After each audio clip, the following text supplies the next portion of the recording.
Hello student, Kalyani IAS academy के online platform पर आपका बहुत बहुत स्वागत है। मैं हूं लखन दायमा, आपको एमपीपीएससी मेंस एग्जाम के लिए सेकेंड पेपर का फर्स्ट पार्ट पढ़ा रहा हूं, जिसका नाम है संविधान, शासन व्यवस्था, राजनीति तथा प्रशासनिक संरचना। तो आज हम आपको पढ़ाएंगे फ्रेंड राज्य के नीति निर्देशक सिद्धांत। चलिए इसमें शुरू करते हैं। राज्य के नीति निर्देशक सिद्धांत, इनका अर्थ क्या होता है? तो ये वे लक्ष्य या आदर्श होते हैं फ्रेंड जिन्हें राज्य को भविष्य में प्राप्त करना है और ये सरकार के लिए मार्गदर्शक का कार्य करते हैं। ऐसे सिद्धांतों को, ऐसे तत्वों को हम राज्य के नीति निर्देशक तत्व या सिद्धांत कहते हैं। ये आपको ध्यान रखना है, ये इसका अर्थ होता है फ्रेंड। ठीक है, अब इनका मुख्य उद्देश्य क्या होता है? तो इन राज्य के नीति निर्देशक सिद्धांतों का या तत्वों का मुख्य उद्देश्य होता है लोक कल्याणकारी राज्य की स्थापना करना। ये इनका मुख्य उद्देश्य होता है। इसका अर्थ क्या हुआ? इसका अर्थ होता है कि जनता के लिए, कल्याण के लिए कार्य करना, यही राज्य का मुख्य उद्देश्य होना चाहिए या कल्याणकारी राज्य की स्थापना होना चाहिए। ये इनका उद्देश्य होता है। तो 3 नंबर में आपसे पूछ सकता है कि नीति निर्देशक तत्व किसे कहते हैं और इनका उद्देश्य क्या है? तो आपको 3 नंबर में ये लिखना होगा। ठीक है फ्रेंड, अब इसके बाद देखिए हमारे भारत में इनका उद्भव कैसे होता है। तो हमारे भारत में देखते हैं जब भारत शासन अधिनियम 1935 आता है तो उस समय एक अनुदेश प्रपत्र था, उसमें भारतीय संविधान में नीति निर्देशक तत्वों के रूप में स्थान दिया गया था। लेकिन अब हम ये नहीं कह सकते कि हमने सीधे सीधे भारतीय शासन अधिनियम 1935 से इन्हें ले लिया है। ठीक है, तो ऐसा नहीं है फ्रेंड। आगे देखिए, इसमें यहाँ तो सिर्फ क्या है, सिर्फ इससे संबंधित एक पहली बार इनका वर्णन हुआ था, लेकिन हमने पूरे नीति निर्देशक तत्व या जितने भी डीपीएसपी है ये हमने इससे 1935 के अधिनियम से नहीं लिए हैं। ये आपको ध्यान रखना है। अब इसके बाद देखिए, डॉक्टर भीमराव अंबेडकर ने इन्हीं राज्य के नीति निर्देशक तत्वों के बारे में कहा था कि ये निर्देशक तत्व उन अनुदेशों के समान है जो भारत शासन अधिनियम 1935 के अंतर्गत ब्रिटिश सरकार द्वारा गवर्नर जनरल तथा भारत की औपनिवेशिक कॉलोनियों के लिए जारी किए गए थे। ठीक है, ये डॉक्टर भीमराव अंबेडकर ने उस समय कहा था इन राज्य के नीति निर्देशक सिद्धांतों के बारे में। फिर इनका हमारे भारतीय संविधान में प्रावधान कहाँ पर किया गया? तो जब हमारे भारत में संविधान बनाने की प्रक्रिया प्रारंभ होती है, ठीक है, तो जब हमारे भारत में संविधान बनाना शुरू हुआ या बनाना शुरू किया गया था तो उस समय हमारे भारतीय संविधान में इनको कहाँ पर स्थान दिया गया है? तो हमारे भारतीय संविधान में इनका कहाँ कहाँ पर प्रावधान है? तो ये इसमें अब आगे देखिए। तो इनका संवैधानिक प्रावधान कहाँ पर किया गया है? संवैधानिक उपबंध क्या है इनका? तो संविधान के भाग 4 में अनुच्छेद 36 से लेकर 51 तक राज्य के नीति निर्देशक तत्वों का वर्णन किया गया है। तो ये आपको ध्यान रखना है, एग्जाम में आपसे पूछ सकता है। इसके बाद में फिर ये राज्य के नीति निर्देशक तत्व कहाँ से लिए गए हैं फ्रेंड? तो ये आयरलैंड के संविधान से लिए गए हैं। ये आपको ध्यान रखना होगा। ठीक है, तो एग्जाम में पूछा भी गया है कि राज्य के नीति निर्देशक तत्वों को कहाँ से लिया गया है? तो ये आयरलैंड से लिया गया है। ठीक है, ये आपको ध्यान रखना है फ्रेंड।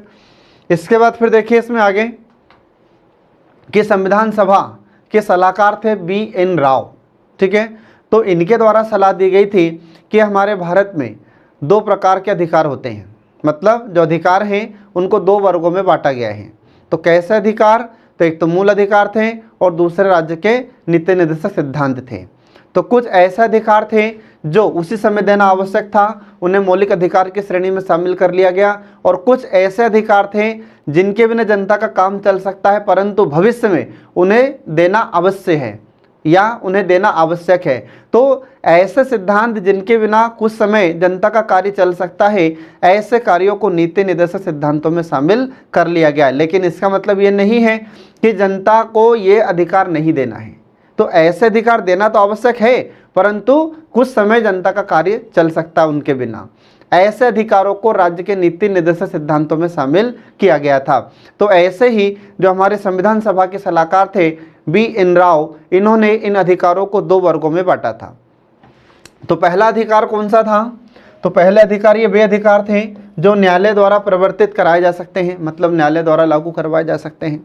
दूसरा, और इन्हीं अधिकारों को भाग 3 में मूल अधिकारों को रखा गया है। आ रहा समझ में? तो इन्होंने क्या कहा था कि एक तो वे अधिकार होते हैं जो न्यायालय द्वारा लागू किए जाते हैं या उनको प्रवर्तित करवाए जाते हैं, न्यायालय के द्वारा उनका संरक्षण करवाया जाता है। ठीक है, तो ऐसे अधिकारों को मूल अधिकार की श्रेणी में रखने के लिए इन्होंने कहा और संविधान के भाग 3 में इन्हें शामिल किया जाता है। इसके बाद फिर दूसरे अधिकार, दूसरे वे अधिकार होते थे जो न्यायालय द्वारा अप्रवर्तनीय हैं, मतलब न्यायालय द्वारा इन्हें संरक्षण नहीं दिया जाता या फिर इन्हें लागू नहीं किया जाता है या न्यायालय में इन्हें चुनौती नहीं दे सकते। आ रहा समझ में। अब इसके बाद फिर तो ये ऐसे अधिकार थे या इनका तात्पर्य था कि ऐसे नैतिक निर्देशों से था इनका अर्थ जो राज्य के अधिकारियों को नैतिक प्रेरणा दे सके, ठीक है, जो राज्य के अधिकारी हैं उनको उचित प्रेरणा दे सके और इसी आधार पर इन्हें संविधान के भाग 4 के अंतर्गत नीति निर्देशक तत्वों को शामिल किया गया है। तो कुल मिलाकर आपको बात ये ध्यान रखना है कि जो BN राव थे इन्होंने कहा था कि ये 2 प्रकार के अधिकार हैं, एक तो मूल अधिकार और दूसरा राज्य के नीति निर्देशक तत्व हैं, ठीक है। तो मूल अधिकारों को संविधान के भाग 3 में शामिल किया गया और राज्य के नीति निर्देशक सिद्धांतों को संविधान के भाग 4 में शामिल किया गया था, ठीक है। तो ये BN राव की सलाह के अनुसार ही इन्हें हमारे भारतीय संविधान में स्थान दिया गया था और शामिल भी किया गया था, ठीक है। अब इसके बाद देखिए इसमें आगे अगला आता है राज्य के नीति निर्देशक तत्वों का महत्व। तो इनका महत्व क्या है फ्रेंड, ये भी आपको ध्यान रखना है, एग्जाम में आपसे पूछ सकता है कि राज्य के नीति निर्देशक तत्वों का महत्व लिखिए। तो इनका पहला महत्व देखिए कि लोक कल्याणकारी राज्य की स्थापना करना, ये सबसे पहला महत्व है इनका। आ रहा समझ में। लोक कल्याणकारी राज्य का मतलब कि हमारी भारत सरकार या हमारे राज्य के द्वारा इन्हें लागू किया जाएगा और जनता के लिए ज़्यादा से ज़्यादा कल्याणकारी कार्य करना होगा।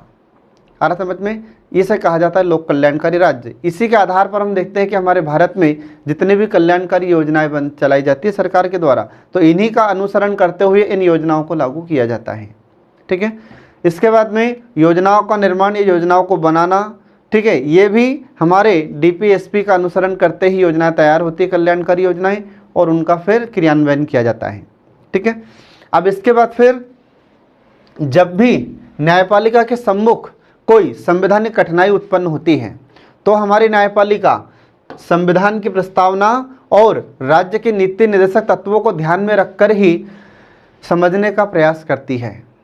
आ रहा समझ में। तो जब जब हमारी न्यायपालिका के समक्ष कोई संवैधानिक कठिनाई आती है तो हमारी न्यायपालिका क्या करती है, हमारा न्यायालय क्या करता है, तो संविधान की जो प्रस्तावना है उसकी व्याख्या करता है और फिर अगर कल्याणकारी संबंधित कोई मुद्दा है तो ये राज्य के नीति निर्देशक तत्वों को ध्यान में रखकर अपना निर्णय देता है न्यायालय, ठीक है। ये आपको ध्यान रखना है फ्रेंड। अब इसके बाद फिर अगला आता है कि वर्तमान में उच्चतम न्यायालय के द्वारा जनहित याचिकाओं के अंतर्गत जीवन के अधिकार की विस्तृत व्याख्या की गई है। आ रहा समझ में। और जीवन के अधिकार में आजीविका भी निर्देशक तत्वों में वर्णित है। मतलब क्या हुआ कि हमारे सुप्रीम कोर्ट के द्वारा जनहित याचिकाओं को भी लागू किया जा चुका है। तो जनहित याचिका को शुरू करने का श्रेय किसे दिया जाता है, तो न्यायमूर्ति PN भगवती ने ये जनहित याचिका की इसको शुरुआत किया था। किसको, जनहित याचिका को। तो इसमें क्या होता है, तो इसमें हमारी न्यायपालिका या हमारा न्यायालय अगर पेपर के माध्यम से, मतलब चाहे इलेक्ट्रॉनिक मीडिया हो चाहे प्रिंट मीडिया हो, इसके माध्यम से अगर कोई पीड़ित व्यक्ति है तो उसकी याचिका को स्वतः ही स्वीकार करते हुए उसकी सुनवाई करता है और उसे न्याय दिलाता है हमारा न्यायालय, ठीक है। तो यह जनहित याचिका बहुत ही कल्याणकारी सिद्ध हो रही है। तो जनहित याचिकाओं के अंतर्गत ही अपन देखते हैं कि जीवन के अधिकार की विस्तृत व्याख्या की गई है और जीवन के अधिकार में आजीविका भी निर्देशक तत्वों में वर्णित है।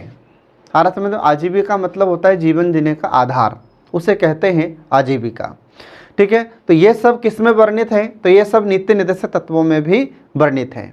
इसके बाद फिर आगे देखिए अगला महत्व होता है कि आर्थिक व सामाजिक लोकतंत्र की स्थापना करना।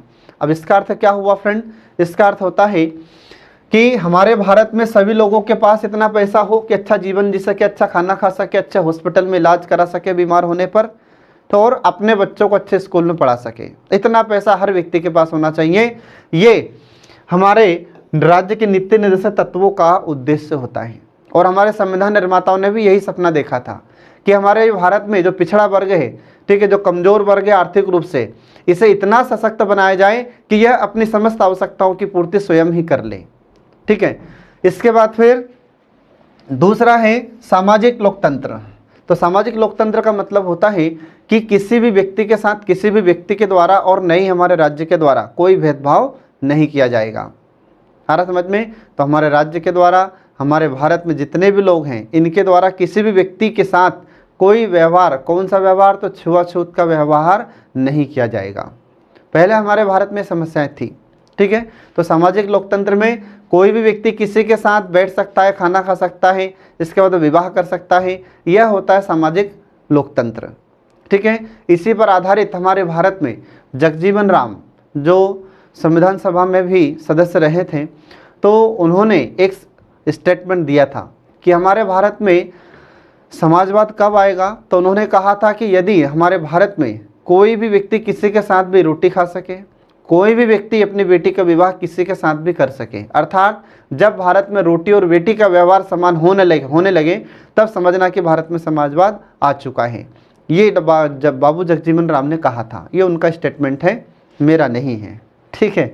आगे देखिए, इसमें अगला आता है कि भारत सरकार के कल्याणकारी कार्यों का आधार अधिकांशतः योजना इससे प्रेरित होती है। मतलब हमारे भारत में हमारी भारत सरकार के द्वारा जितनी भी कल्याणकारी योजनाएं चलाई जा रही है और जितने भी कल्याणकारी कार्य किए जाते हैं, तो ये सब इन राज्य के नीति निर्देशक तत्वों को मद्देनजर रखते हुए ही ये योजनाएं लागू की जाती है, ये योजनाएं बनाई जाती हैं, ये कल्याणकारी कार्य किए जाते हैं।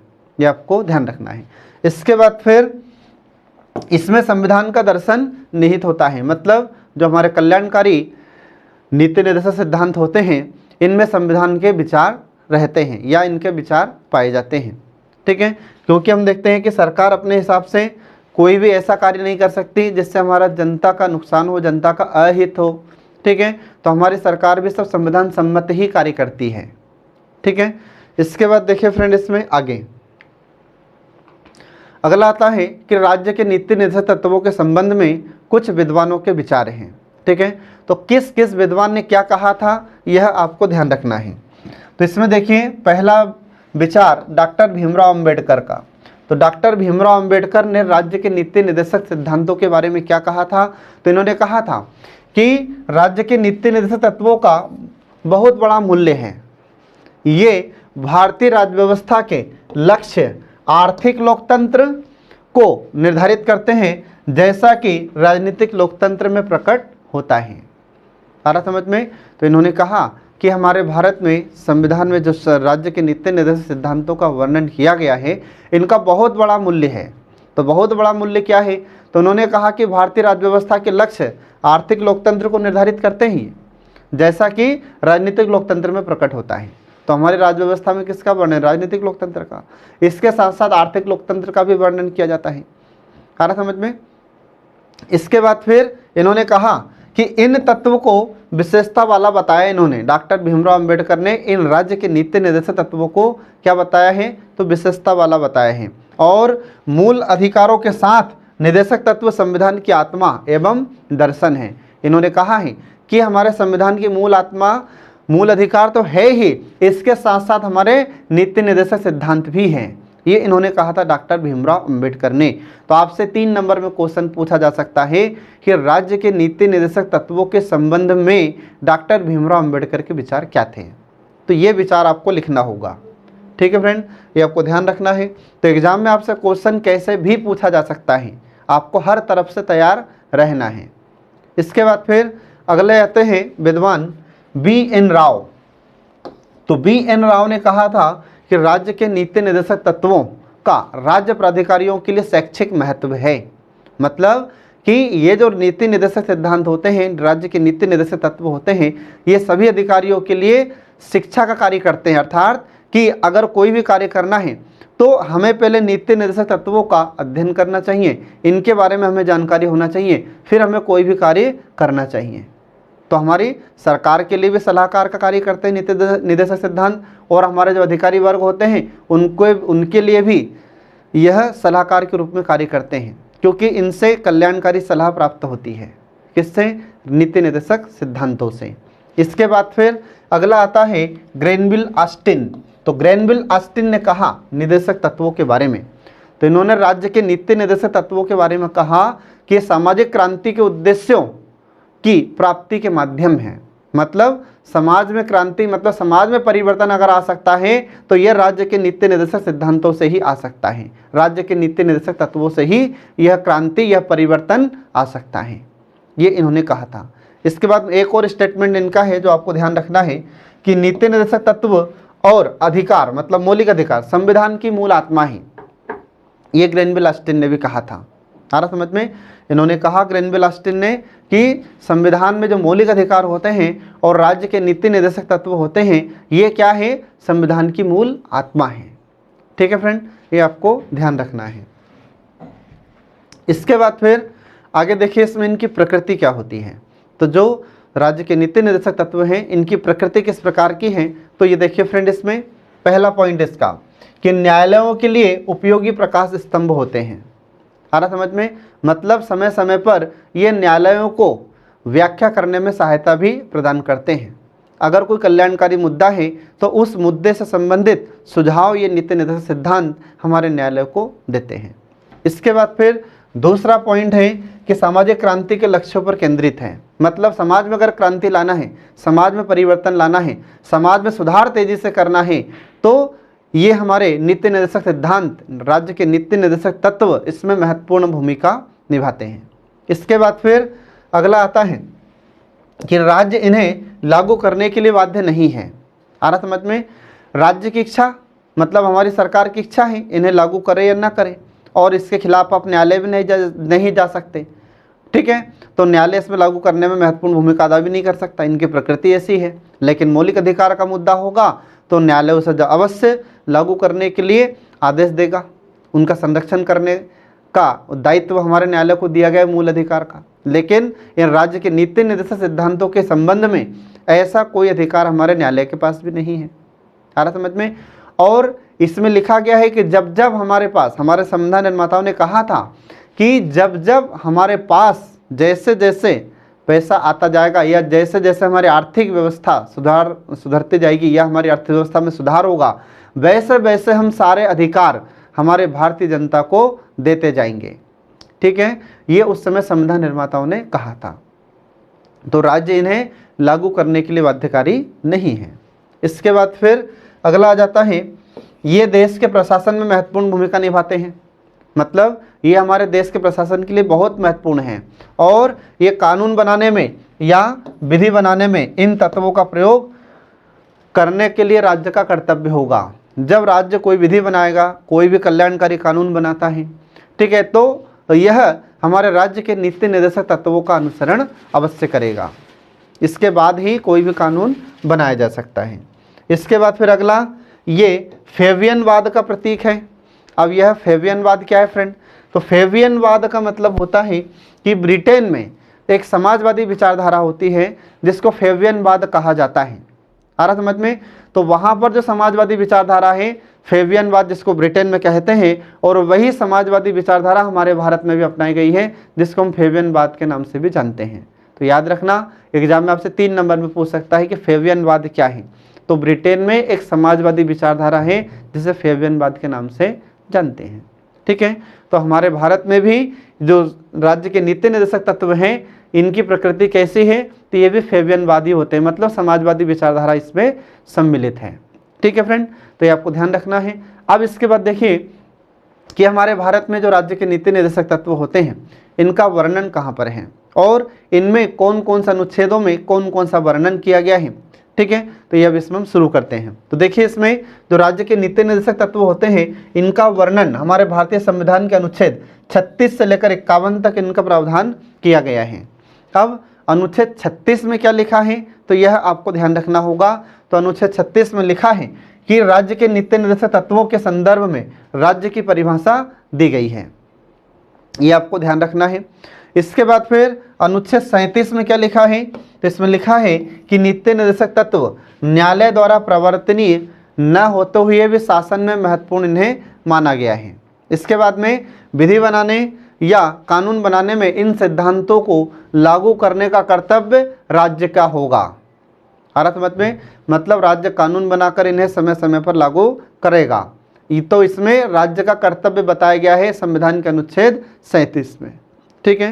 तो अनुच्छेद 37 में शॉर्ट फॉर्म में आप क्या याद रखेंगे, तो इसमें राज्य का कर्तव्य बताया गया है इन नीति निर्देशक सिद्धांतों को लागू करने के लिए। और 36 में क्या है, तो 36 में राज्य की परिभाषा दी गई है। तो ये 2 आर्टिकल आपको याद रखना होगा फ्रेंड, ठीक है। अब इसके बाद में फिर आगे देखिए, जो राज्य के नीति निर्देशक तत्व होते हैं इनका वर्गीकरण।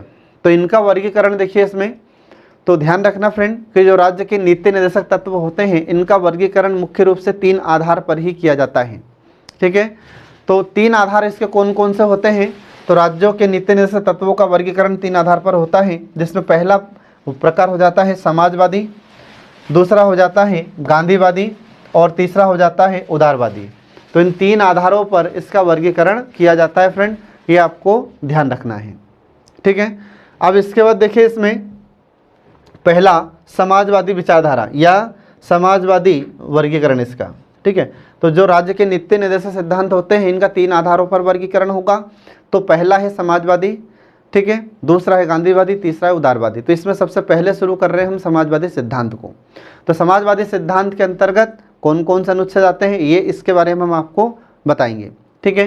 तो इसमें समाजवादी सिद्धांत को पढ़ने से पहले आपको ये पता होना चाहिए समाजवादी है क्या।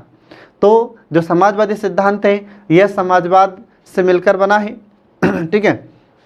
जो समाजवादी सिद्धांत होता है यह किस शब्द से मिलकर बना है, यह समाजवाद शब्द से मिलकर बना है, या समाजवादी सिद्धांत का संबंध समाजवाद से होता है। तो समाजवाद है क्या, तो संसाधनों का समान वितरण समाजवाद कहलाता है। और यह समाजवाद 3 प्रकार का होता है, राजनीतिक, आर्थिक और सामाजिक, ठीक है।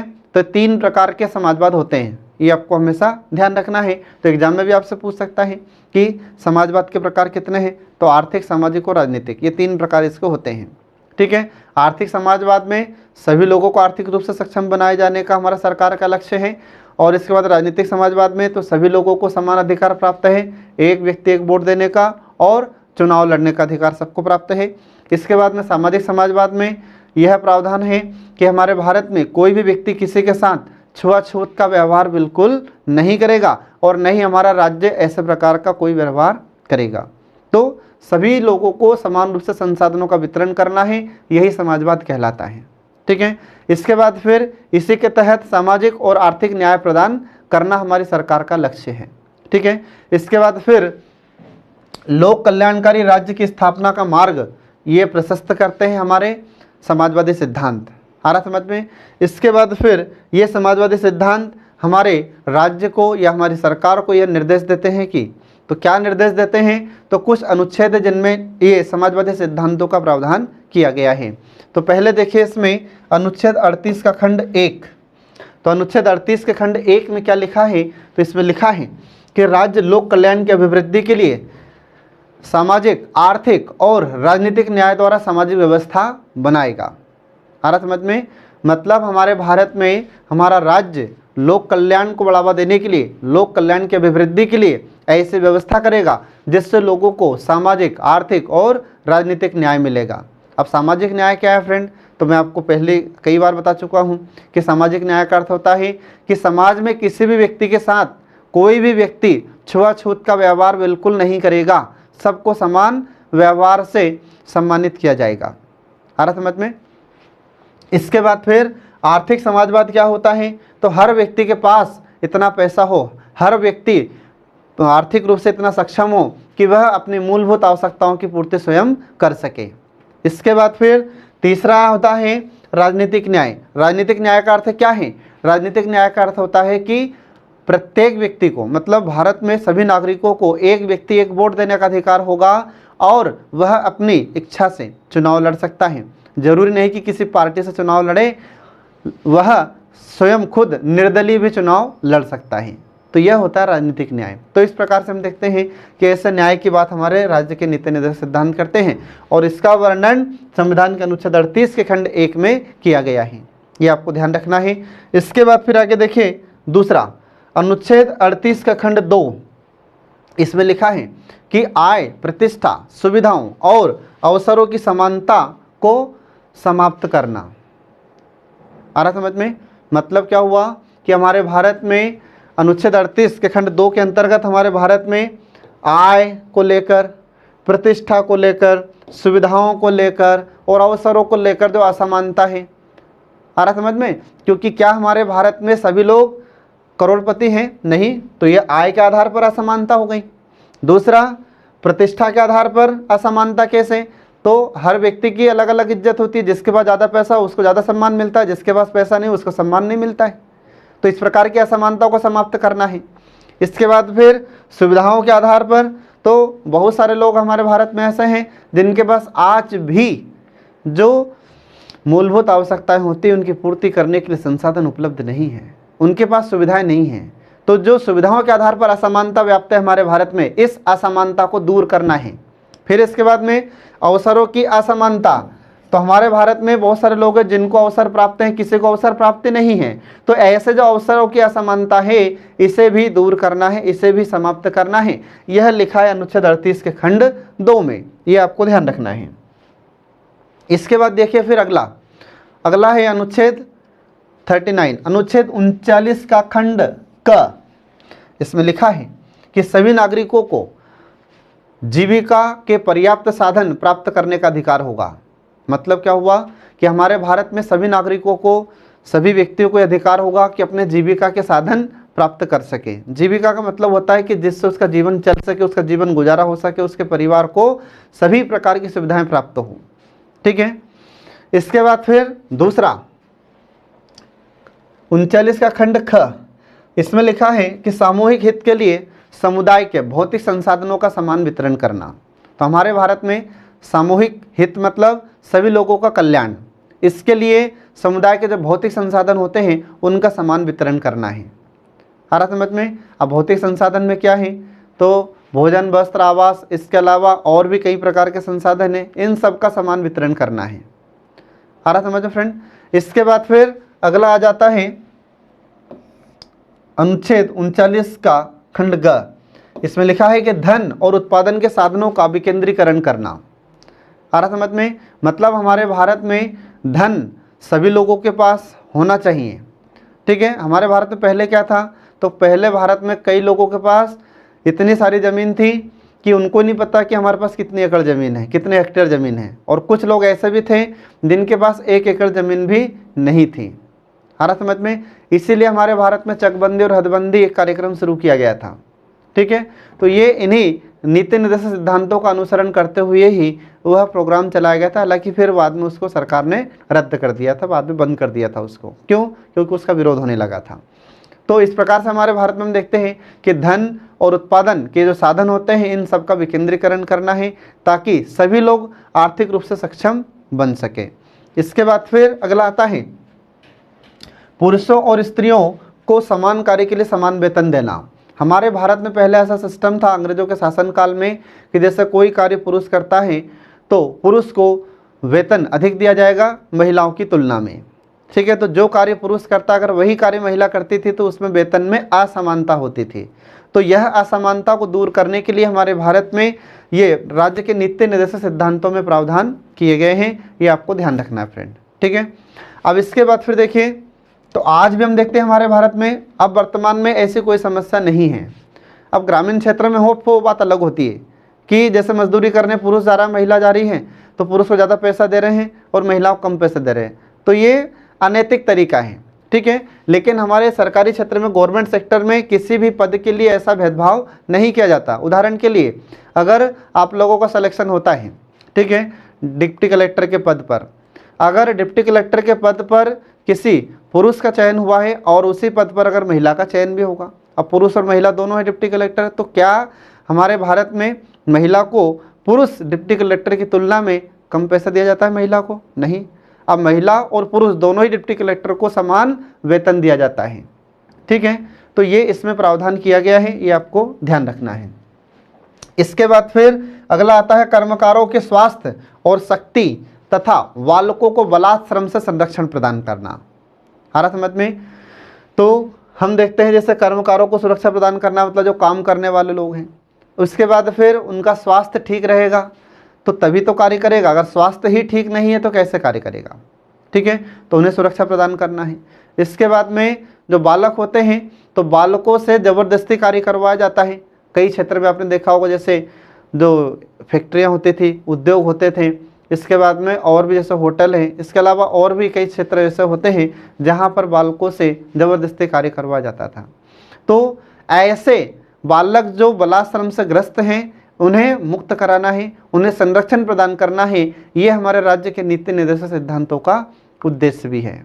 ठीक है फ्रेंड, ये आपको ध्यान रखना है। अगला पॉइंट आता है बालकों को स्वास्थ्य विकास के अवसर प्रदान करना। ठीक है, तो जो बच्चे हैं उनका स्वास्थ्य ठीक रहे, तो बच्चे स्वस्थ रहेंगे तभी तो भविष्य के निर्माता बनेंगे। अगर बच्चे ही स्वस्थ नहीं रहेंगे तो भविष्य के निर्माता कैसे बनेंगे? आ रहा समझ में? तो इसी बात को ध्यान में रखते हुए हमारे भारत में सरकार ने इन बालकों के संरक्षण के लिए, बालकों के स्वास्थ्य के लिए तमाम योजनाएं चला रही हैं। ठीक है, ये आपको ध्यान रखना है फ्रेंड।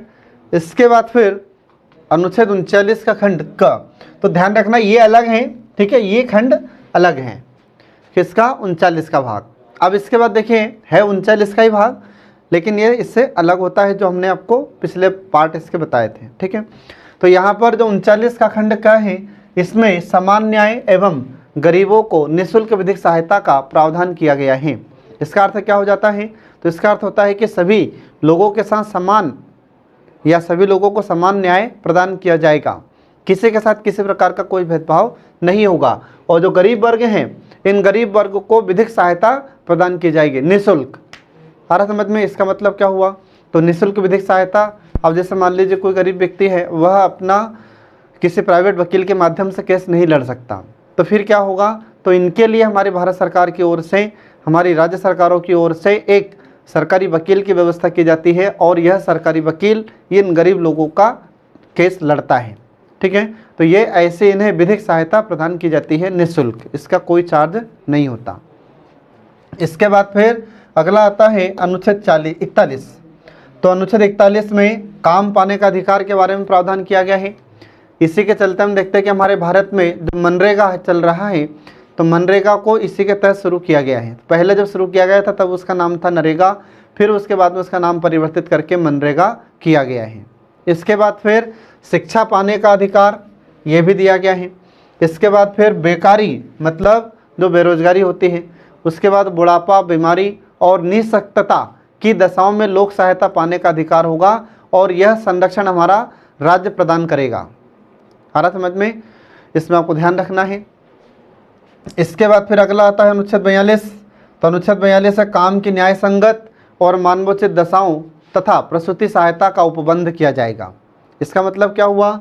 तो काम की न्याय संगत का अर्थ होता है कि जब आप किसी व्यक्ति से कोई कार्य करवाते हो तो वहाँ पर उचित स्थिति हो, और जो व्यक्ति जिस कार्य को कर सकता है उस व्यक्ति से वही कार्य करवाए जाए। सारा समझ में? ये आपको ध्यान रखना है। और प्रसूति सहायता का उपबंध मतलब ये प्रसूति सहायता का उपबंध इसलिए किया गया है क्योंकि हमारे भारत में कई गरीब वर्ग की जो महिलाएं होती हैं, तो डिलीवरी के टाइम उनकी डेथ हो जाती है या उनको ठीक से इलाज नहीं मिल पाता है। ठीक है, जिसके कारण उनकी मृत्यु हो जाती थी।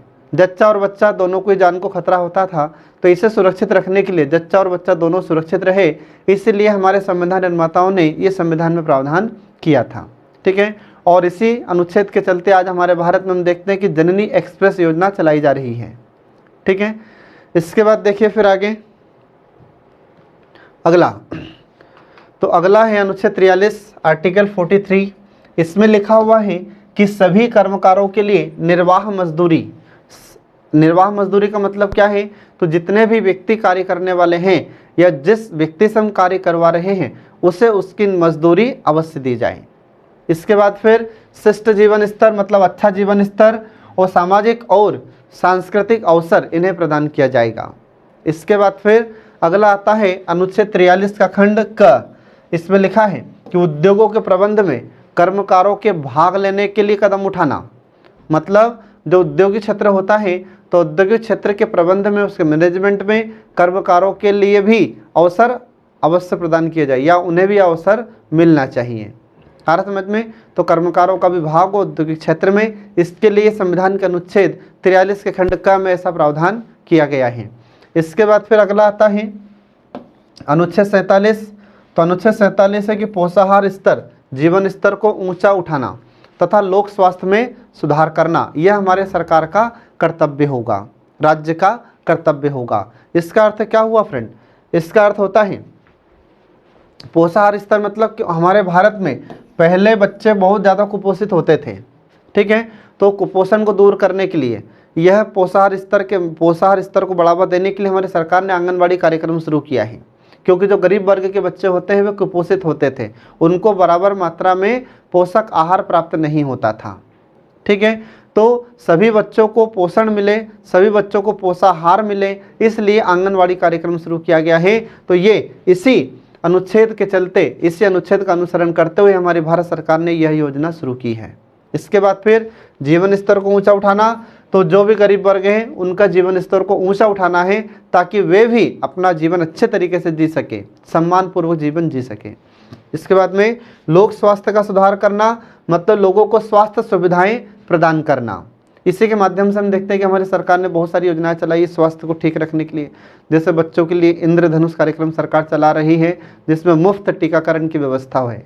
इसके बाद फिर इसी के माध्यम से हमारी सरकार ने आयुष्मान योजना शुरू की है। तो आयुष्मान योजना में देखते हैं कि फ्री में इलाज होता है गरीब वर्ग के लोगों का, ठीक है। इसके अलावा और भी बहुत सारी योजनाएं चल रही हैं हमारे बच्चों के लिए और भारत में जो गरीब वर्ग हैं उनके स्वास्थ्य में सुधार के लिए, ठीक है।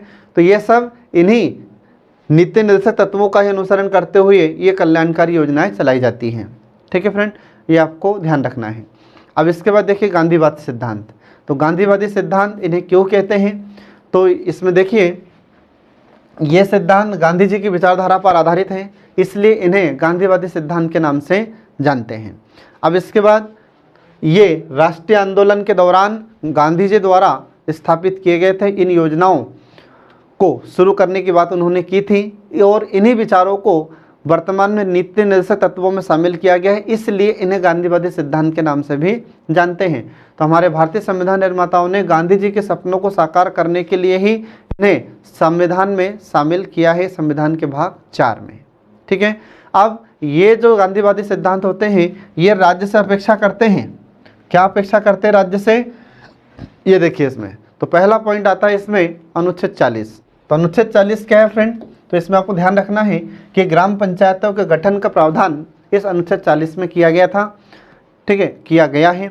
और यही ग्राम पंचायतों की स्थापना के बारे में हमारे गांधी जी ने विचार व्यक्त किए थे उस समय। उन्होंने कहा था गांधी जी ने कि अगर भारत में गांव का विकास होगा तो हमारे भारत का विकास भी ऑटोमेटिक होगा, क्योंकि हमारा भारत गांव का देश है, इसलिए हमें गांव का विकास करना जरूरी है। और गांव का विकास कैसे होगा? तो उन्होंने कहा था कि हमारे भारत में ग्राम पंचायतों की स्थापना की जानी चाहिए, ठीक है। इसके बाद फिर इन ग्राम पंचायतों को आवश्यक शक्तियाँ प्रदान की जानी चाहिए और इन्हें स्थानीय स्वशासन या स्थानीय सरकार की इकाई के रूप में इन्हें शक्तियाँ प्रदान की जाए और इन्हें स्थापित भी किया जाना चाहिए, ये गांधी जी ने उस समय कहा था। इसके बाद फिर अनुच्छेद 43। तो अनुच्छेद 43 है कि ग्रामीण क्षेत्रों में कुटीर उद्योग का मतलब होता है कि जिनमें सामान हाथ से बनाया जाता है, जैसे शिल्प है ना, जैसे मूर्तियाँ बनाना है, इसके बाद में कुछ बांस की डलियाँ बनाना है, ठीक है, गुड़िया बनाना है, और भी बहुत सारी चीज़ें बनाई जाती है हाथ से, उसे हम कुटीर उद्योग कहते हैं। जैसे अगरबत्ती है, मोमबत्ती है, ठीक है, तो इनको कहा जाता है कुटीर उद्योग। तो ऐसे कुटीर उद्योगों को व्यक्तिगत स्तर से और सहकारी आधार पर इन्हें प्रोत्साहन दिया जाना चाहिए, ये उस समय हमारे गांधी जी ने कहा था। तो गांधी जी ने कहा था कि जो कुटीर उद्योग होते हैं इसमें जो गरीब वर्ग के लोग होते हैं इसमें ज़्यादा कार्य करते हैं, तो उन्हें बढ़ावा दिया जाना चाहिए जिससे उनका भी आर्थिक विकास हो सके। इसके बाद फिर अगला आता है अनुच्छेद 43 का खंड ख। तो अनुच्छेद 43 का खंड ख है कि सहकारी समितियों के स्वैच्छिक गठन और स्वायत्त संचालन, लोकतांत्रिक नियंत्रण, फिर इसके बाद में व्यावसायिक प्रबंधन को बढ़ावा दिया जाए, यह हमारे गांधी जी ने उस समय कहा था। तो इसको फिर अनुच्छेद 43 के खंड ख में शामिल किया गया है। इसके बाद में सहकारी समितियों को बढ़ावा देने के लिए, इनकी उन्नति के लिए एक संविधान में संशोधन किया गया था और उस संशोधन का नंबर था 97वां संविधान संशोधन अधिनियम 2011। तो इसके माध्यम से जो सहकारी समितियां हैं उन्हें बढ़ावा दिया जा रहा है, उन्हें प्रगति के अवसर और अधिक प्राप्त हो रहे हैं, ठीक है, ये आपको ध्यान रखना फ्रेंड। इसके बाद फिर अगला आता है अनुच्छेद 46। तो अनुच्छेद 46 क्या है तो इसमें लिखा है कि अनुसूचित जाति, अनुसूचित जनजाति और समाज के जो कमज़ोर वर्ग हैं उन्हें शैक्षणिक और आर्थिक हितों को बढ़ावा दिया जाएगा। इसके बाद में उन्हें सामाजिक अन्याय एवं शोषण से मुक्त किया जाएगा या सामाजिक अन्याय और शोषण से उनकी सुरक्षा की जाएगी। यह संविधान के अनुच्छेद 46 में लिखा हुआ है, ये आपको ध्यान रखना फ्रेंड। इसके बाद फिर अगला आता है अनुच्छेद 47। इसमें लिखा है कि स्वास्थ्य के लिए नुकसानदायक नशीली दवाओं, मदिरा, ड्रग के औषधि प्रयोजनों से भिन्न उपभोग पर प्रतिबंध लगाया जाएगा। आ रहा समझ में, क्योंकि इनसे स्वास्थ्य खराब होता है। तो जो नशीली दवाएं हैं इनको बंद किया जाना चाहिए, मदिरा इस पर रोक लगनी चाहिए। इसके बाद जो ड्रग होते हैं, ठीक है, इसके अलावा और भी कई नशीली चीज़ें होती हैं जिनको खाने से स्वास्थ्य खराब होता है। तो ऐसे नशीली दवाओं पर प्रतिबंध लगाया जाना चाहिए, इन पर रोक लगाई जानी चाहिए, ये उस समय गांधी जी ने कहा था। तो उन्हीं के विचारों को अनुच्छेद 47 में शामिल किया गया है। इसके बाद फिर अगला आता है अनुच्छेद 48। तो इसमें लिखा है गाय, बछड़ा और अन्य दुधारू पशुओं की बलि पर रोक लगाई जानी चाहिए। इसके बाद फिर उनकी नस्लों में सुधार किया जाना चाहिए और इस सुधार को बढ़ावा दिया जाना चाहिए। ठीक है, तो आज भी हम देखते हैं कि हमारी सरकार के द्वारा, केंद्र सरकार के द्वारा, राज्य सरकार के द्वारा बहुत सारे प्रोग्राम चलाए जा रहे हैं। ठीक है, क्योंकि अगर दुधारू पशु नहीं होंगे तो दूध कैसे प्राप्त होगा, घी है, मक्खन है, ये व्यक्ति को कैसे प्राप्त होगा। ठीक है, तो इसलिए अनुच्छेद 48 में इनका प्रावधान किया गया है। इसके बाद फिर अगला आता है उदारवादी सिद्धांत। अब उदारवादी सिद्धांत क्या है फ्रेंड? तो उदारवादी सिद्धांत ये उदार शब्द से मिलकर बना है ना। तो उदार का अर्थ क्या होता है? उदार का अर्थ होता है दयालु। आ रहा समझ में? उदार का अर्थ क्या होता है? दयालु। तो ऐसे ही उस समय हमारे संविधान निर्माताओं के माध्यम से या संविधान निर्माताओं के द्वारा कुछ सिद्धांत हमारे भारतीय संविधान के भाग 4 में शामिल किया गया है, जिसे उदारवादी सिद्धांत हम कहते हैं। तो इस श्रेणी में उन सिद्धांतों को शामिल किया गया है जो उदारवादिता की विचारधारा से संबंधित हैं। ठीक है, अब ये हमारे राज्य को निर्देश देते हैं। तो क्या निर्देश देते हैं? तो देखिए इसमें संविधान के अनुच्छेद 44, तो इसमें लिखा है कि भारत के समस्त राज्य क्षेत्र में सभी नागरिकों के लिए एक समान सिविल संहिता होगी। ठीक है, मतलब क्या है कि हमारे भारत में जो समान सिविल संहिता है ये सभी हमारे भारत के सभी राज्यों में समान रूप से लागू होगी। ये उस समय हमारे संविधान के अनुच्छेद 44 में लिखा गया था।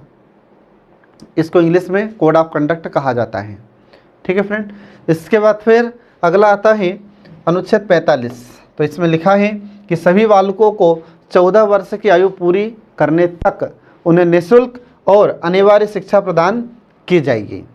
ठीक है, तो ये उस समय प्रावधान किया था। फिर बाद में हम देखते हैं कि एक संविधान संशोधन किया जाता है 86वां। तो 86वां संविधान संशोधन अधिनियम 2002 के माध्यम से अब इन बच्चों को, जो 6 से 14 वर्ष तक के बच्चे हैं, उनके लिए अब यह मौलिक अधिकार बना दिया गया है। आ रहा समझ में?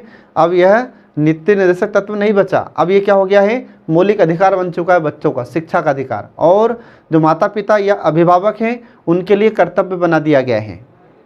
ठीक है, ये मैं आपको पहले पढ़ा चुका हूँ। अब इसके बाद देखिए आगे अगला आता है अनुच्छेद 48। तो अनुच्छेद 48 में लिखा है कि कृषि और पशुपालन को आधुनिक और वैज्ञानिक प्रणालियों से किया जाएगा, जिससे क्या होगा कि कृषि के क्षेत्र में विकास होगा, पशुपालन के क्षेत्र में अधिक विकास होगा। ठीक है, और लोगों को आय अधिक प्राप्त होगी। ठीक है, इसलिए प्रावधान किया जाता है।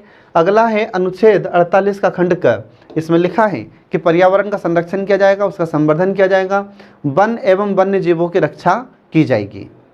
ठीक है, ये इसमें लिखा है।